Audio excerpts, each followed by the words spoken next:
اصل میں اسلام کی شکشا ہی ایسی ہے. اسلام میں عورت کو صرف استعمال کرنے والی ایک زمین کی طرح بنا دیا ہے کہ یہ کھیتی ہے, اس کو تم جوتو آگے سے یا پیچھے سے. یہ ایسے ایسے شبد بھی عورت کے لیے استعمال ہوئے ہیں. یہ مطلب استری ذات کی بہت بڑی بے عزتی ہے, بے قدری ہے. السلام علیکم ورحمۃ اللہ وبرکاتہ. میں ہوں آپ کا دوست مولانا احسان رضا. بہت ہی اہم اور خاص ویڈیو لے کر پھر سے میں آپ کی خدمت میں حاضر ہوں. تمہاری بیویاں تمہاری کھیتی ہے, اس کو جوتو چاہے آگے سے ہو یا پیچھے سے. یہ لفظ سن کر بڑا آپ کو عجیب سا لگ رہا ہوگا, لیکن یہ جملہ خود قرآن مجید نے عورتوں کے لیے استعمال کیا ہے. جہاں ایک طرف اللہ کے نبی صلی اللہ تعالی وسلم نے عورتوں کے بارے فرمایا کہ یہ عورت جب بچی ہوتی ہے تو والدین کے لیے رحمت ہے, یہی عورت جب جوان ہو جاتی ہے تو شوہر کے لیے نعمت ہے, یہی عورت جب بوڑھی ہو جاتی ہے تو بچوں کے لیے جنت بن جاتی ہے. تو جہاں اللہ کے نبی صلی اللہ علیہ وسلم نے عورتوں کی اتنی فضیلت بیان کی ہو, وہی قرآن اس طرح کا لفظ استعمال کر رہا ہے عورتوں کے لیے کہ تمہاری بیوی تمہاری کھیتی ہے, آگے پیچھے سے اس کو جیسے چاہے ویسے جوتو. اسی آیت کو لے کر دنیا کے کونے کونے میں آج مسلمانوں کو بہکایا جا رہا ہے کہ دیکھو, جس اسلام کو تم مانتے ہو, جس قرآن کو تم سچی کتاب کہتے ہو, وہ قرآن عورتوں کی کس طرح سے توہین کر رہا ہے. کم پڑھے لکھے لوگ ایسی آیتوں کو دیکھ کر سن کر اسلام سے پھر جاتے ہیں, وہ ایکس مسلم ہو جاتے ہیں. آخر اس کی سچائی کیا ہے, حقیقت کیا ہے؟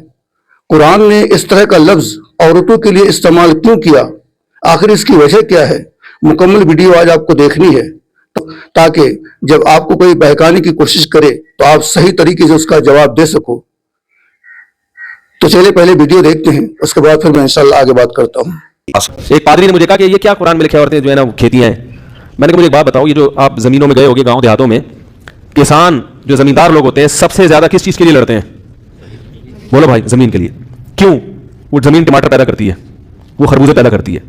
میں نے کہا کسان سے پوچھو اس کی نظر میں زمین کی قدر کتنی ہے. وہ زمین جو آلو پیاز ٹماٹر پیدا کر رہی ہے, تو اللہ نے بتایا ہے کہ جب کسان اپنی اس زمین کی خاطر لڑتا ہے, قتل ہو جاتا ہے, جو زمین آلو پیاز ٹماٹر پیدا کر رہی ہے, تو اس زمین کی اس سے بھی زیادہ قدر کرو جو انسانوں کی صورت میں پیغمبروں کو پیدا کر رہی ہے, علماء صالحہ کو پیدا کر رہی ہے, مبلغین کو پیدا کر رہی ہے, کارخانے چلانے والے مزدوروں کو پیدا کر رہی ہے, کاروبار کرنے والے تاجروں کو پیدا کر رہی ہے, گھر بسانے والی بچیوں کو پیدا کر رہی ہے, بڑھاپے میں ماں باپ کا سہارا بننے والی اولادوں کو پیدا کر رئی ہے.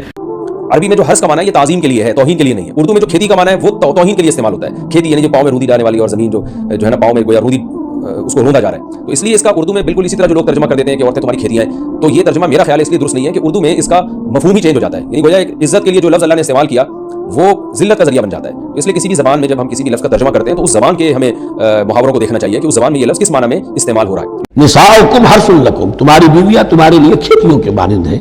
جیسے کھیت میں بوتے ہو, فصل کاٹتے ہو, بیویوں کے ذریعے سے اللہ تعالیٰ تمہیں اولاد عطا کرتا ہے. فاتو حرثکم انا شئتم, تو جو بھی کھیتی والی جگہ ہے ادھر تم جاؤ جڑ سے جاؤ. یعنی اس میں یہ ہے کہ کوئی رکاوٹ نہیں ہے, وہ داہنی طرف سے بائیں طرف سے جدھر سے بھی ہو, لیکن ہو وہ فرج کے اندر, وہ وقت کے اندر معاملہ نہ ہو. فاتو حرثکم انا شئتم وقدموا لانفسکم, اور اپنے آگے کے لیے سامان کرو, یعنی اپنی اولاد. انسان جو ہے بڑھاپے کے لیے اس کا ایسٹ بنتی ہے اس کی اولاد. آج تو دنیا اولاد سے بھاگتی ہے, لیکن ایک زمانے میں تو اولاد جو ہے وہ عصائے پیری شمار ہوتی تھی.